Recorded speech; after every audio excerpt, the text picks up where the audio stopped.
Bonjour à tous et à toutes les abonnés de Tindika Tindika Balobi Touro Katia Voka na Katia Tindika Tindika Boya et Belebo s'abonner avec Katia Voka Babi, votre humble servante Amarou dans la bino. Olingaka musique, olingaka politique, olingaka foot, olingaka social, socio-culturel. Boya et Belé na Katia Tindika Tindika Yasika yango makambu ya bia Babi Tindika nde ya liboso. Et là quand les arnamo musika teka rouge on mona bakoma s'abonner bo s'abonner mensuellement.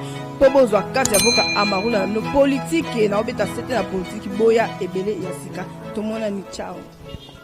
Bonjour à tout le monde. Lelo tozawana. Nini il fallait tout le bas. Tozana makamoko. Et là il faut se trouver cette explication. Il y a dossier à banco et batubazolo bao ezali banque non. Il y a my god rêve. Explication nango ezali ndenge nini. Dossier ezali ndenge nini. Tozana niveau nini. Tokolebela yango et puis nazana dossier moko ya parcelle ya mama Kifuta azali âgé ya 90 ans. Lupango na ye ezali wapi ezali na avenue Libération numéro 22 quartier camping commune de Ngaliem. Tokolebeta masolo wana na ko répondre puisque bato mosusu na vie il faut bien vous allez éduquer. Moko azokende koloba koti na salon soki na salon ya police na soda atambona équipe bateau bazali ko finga président à l'époque et bateau ba dirigeant pendant 18 ans les lois okende ko tambola koti na rideau moko boye soit na mousquetaire bo chilom moni peut-être bateau sous bateau so moni bazo pekisa diamba et tambola kate ezami normal continuons ça mais la diamba c'est terrible montemoko azali soi-disant. Voilà ba député ou ba congolais ba député. Un type moko matérité moko ezali monte moko un voyou. Azo parvenir ko sakana président de la République. Azo parvenir. C'est pourquoi nazo senga au moins député ala mutu honorable azali mutu moko honoré. Il faut qu'on puisse se respecter mais lulenga ya bato bazo sala ezali ko kamisa biso ya ba type ozo yokawana.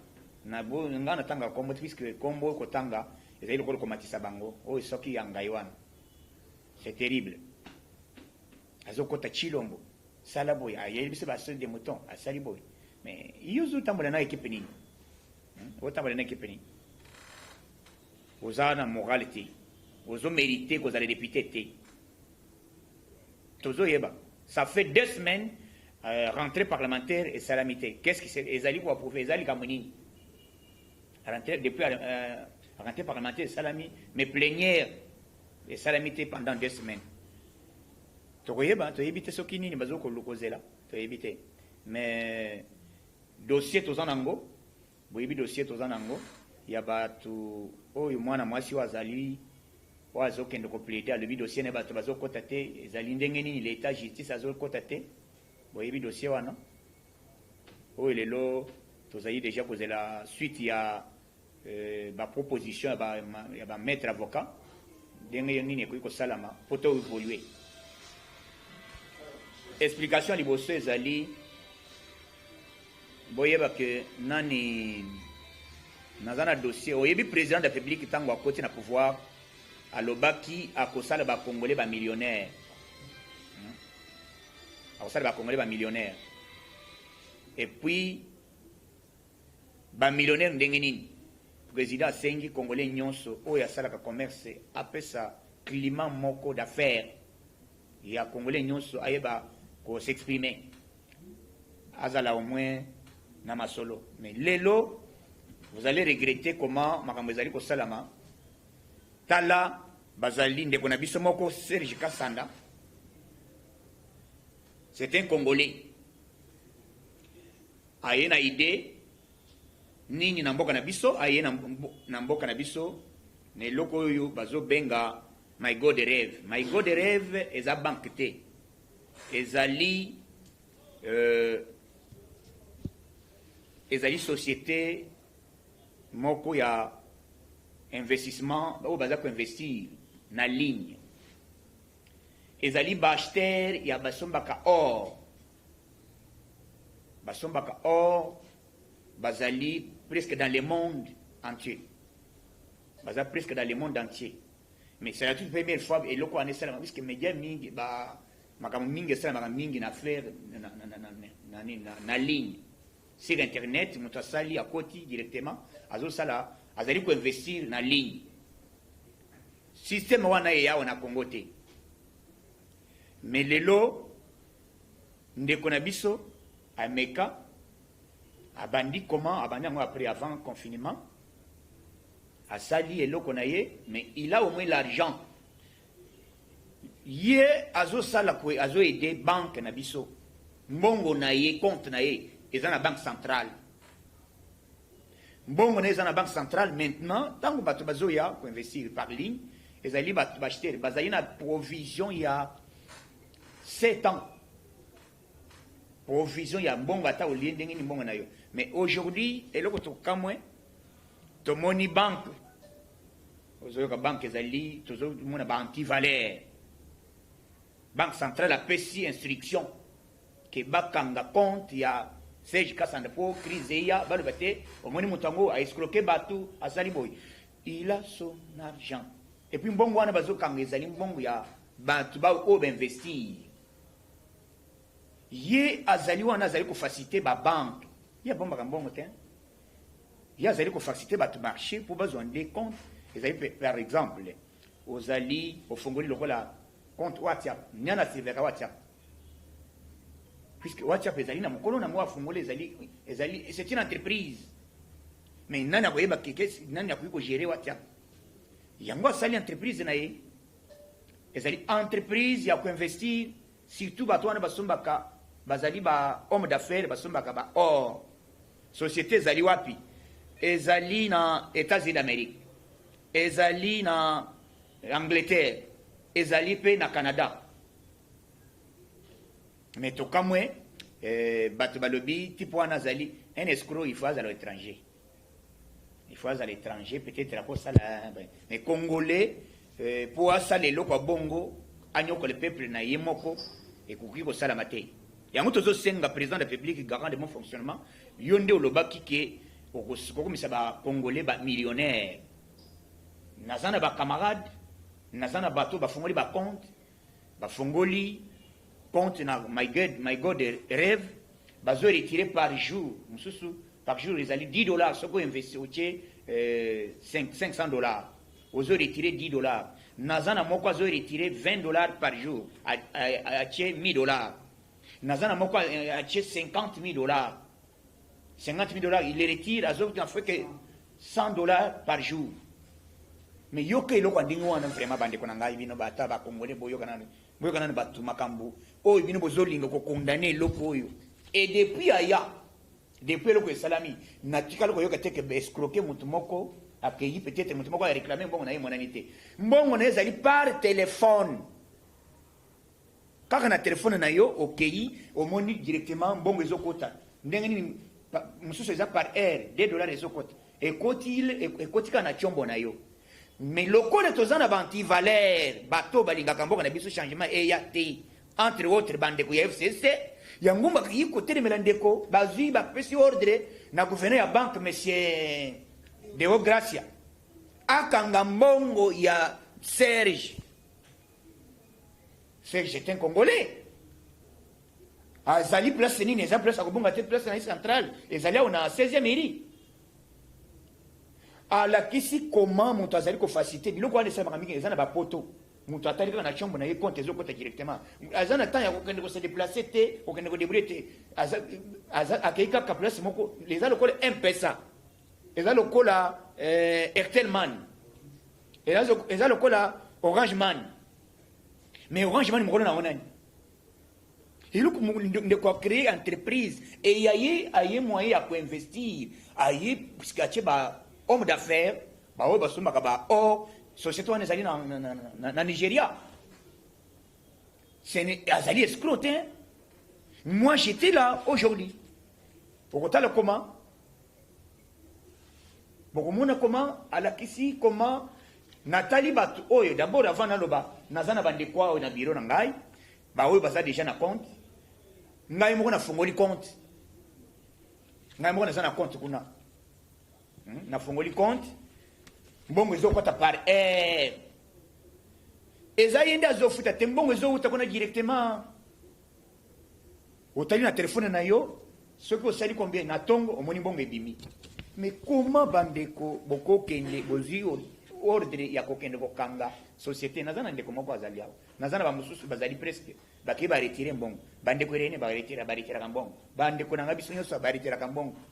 My God de rêve kanda ya batu ya FCC eza nini lokola faci azali koereve apesi alobaki ke bakongole bakokoma bamillionnaire il faut betufe eloko oyo.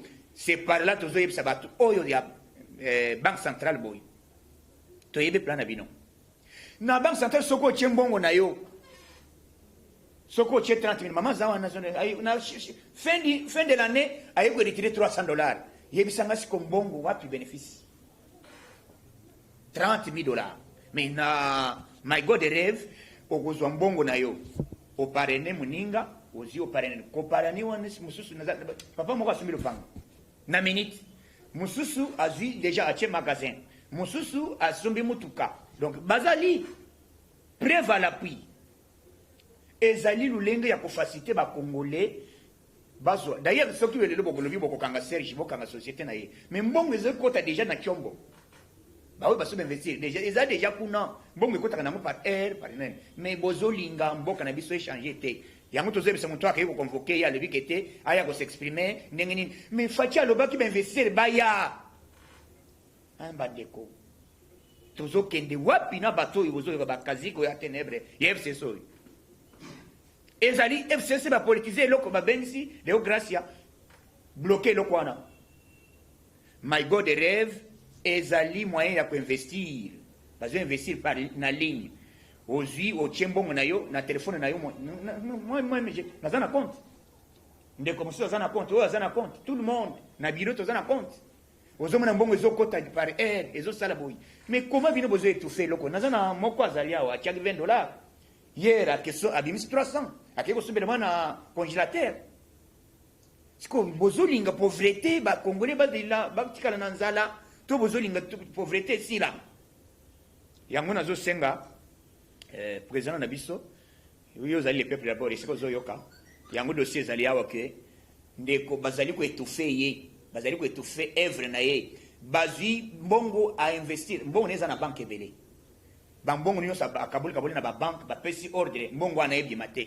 C'est par là tozoyebisa bino boyi ntango biso eloko wana epuis bazosala ngo na lolenge nini mpo balobake crise esalami tipo wana aza escro mbongo esili balobake bakanga ye mbongo na ye ezali. Pourquoi banque centrale okangi mbongo ya monsieur Serge? Pourquoi okangi mbongo ya ndeko Kasanda? Cela veut dire pour ça na bino ezali ke tango bato bakotomboka balobake te c'était un aventurier bokanga société wana banque d'abord mbongo na ye evanda na ndako te ezovanda na banque centrale aboyi kotravaille na babanke talobi boya botyaka bapiché to travailler ensemble ngai nazali banque te nazotravailler puisque na ye nde koinvestir na mbongo ye banda kokota na banque. Mais à chaque fois soki naza na besoin akei ndenge nini chaque semaine azali koretirer $300,000 soki akei aretire bakomi non 300 eleki ebele te bandi koretire 30 000. Mais kuna bato batiena ekomi na bamillion sikoyo kodégage dossier ya bato wana ndenge nini. Donc la minute oyo nazoyebisa bino complot ezali ke babloke eloko oyo bazobenga société My God rêve yango nazosenga congolais nyonso bisika to bozali bocomprendre ke banti valeur baza toujours kobundisa oyo tozoya nango le peuple d'abord. Si bolobaki bainvestir baye te moto ozotya $20 après un mois soko yebi koparene okosomba voiture awa eza na 16e awa direction nango awa. Donc voilà dossier wana tozosenga l'état congolais président de la République à s'impliquer puisque c'est lui le garant de bon fonctionnement bapesa ordre na monsieur Deo Gracia a libéré mbongo ya garçon azo retirer nyonso te bokangi compte na ye na objectif nini mutu ayina puisque soka na mbongo tibalingo bado bakaza na mbongo te bakangi bapesi ordre na babanke nyonso oyo ya mbongo compte na ye abimisa mbongo te. Voilà bandoki oyo tozolinga te na mboka na biso Nous condamnons cette histoire avec dernière énergie. Tozali koyeb sabino ke bino bato FCC tokosala bino mubanga marche. Po bino bolingi et puis tokosala de grâce marche. Tina banque centrale okolapa. Tokosala marche. Nakosenga congolais nyonso oyo azolanda. Soko moninga yi avant na ya ko lebela bino boye puisque tozaba bato valeur, tozali bato ko promettre les peuples d'abord et puis état de droit. Nalingaki avant na loba na kendaki na vérifier si réellement il ko ezali ko exister ezali a vrai ezali a solo na uti kuna na moni réellement na moni que il y a du sérieux et motu nyonso chaque heure akena ko retira kambongo ndelo ko moni na bengi na yebisi bino que congolais nyonso bo comprendre mentalité ba congolais ba bazotona ke mboka ezo changer te tozana nzala mais mutu amemi quelque chose o ezali que mutu avandi na téléphone na ye mbongo ezo kota chaque semaine azozo temps ya kwenda ko retirer siko bazo bloquer ye ndeko yoyo téléphone yo mbongo yango ekoti yango mbongo yango na téléphone ya moninga yango yo ekoti soko tali yango yo $222 yango na minute kaka boy hein mbongo ekoti yango yo eza makambo te ko zela mais eloko ya boy vraiment ba congolais to tika yango to boye to condamner yango to lingi changement yango $220 na seconde mbongo yango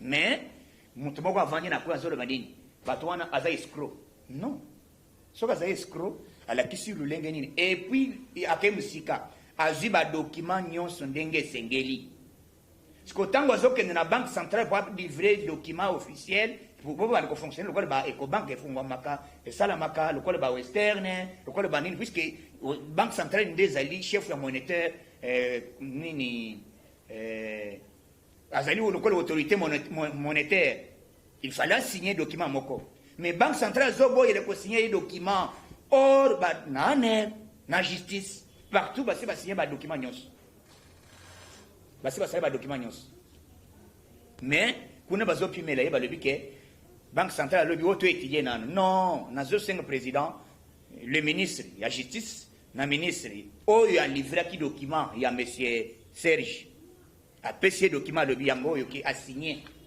bapesi autorisation à fonctionner bapesi ye document alobi à fonctionner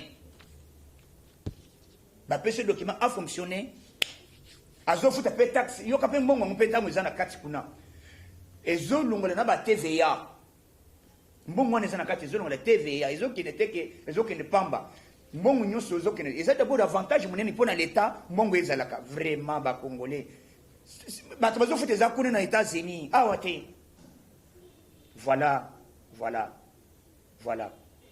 hein ngai na yebisi bino nasengi biso ba congolais biso bisika tozali pour comprendre que les antivaleurs bazoko linga te que mboka na biso est avancé mais avec nous les combattants avec nous les balebeli ya peuple congolais tozawana pona kotremela bino tina dernière minute bokolapa dossier naza na ngwawa ya lupango parcelle ya mama Kifuka Kifuta plutôt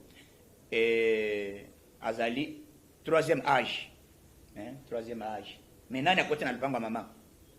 Il y a un monsieur, le nom de colonel, un colonel disciplinaire, indiscipliné, Muyinga Malonga Kennedy.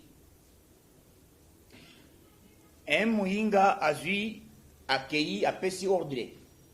Maman Oyo accueilli na justice. Dossier na yezali awa en bonne et difforme. Balobi auditorat militaire.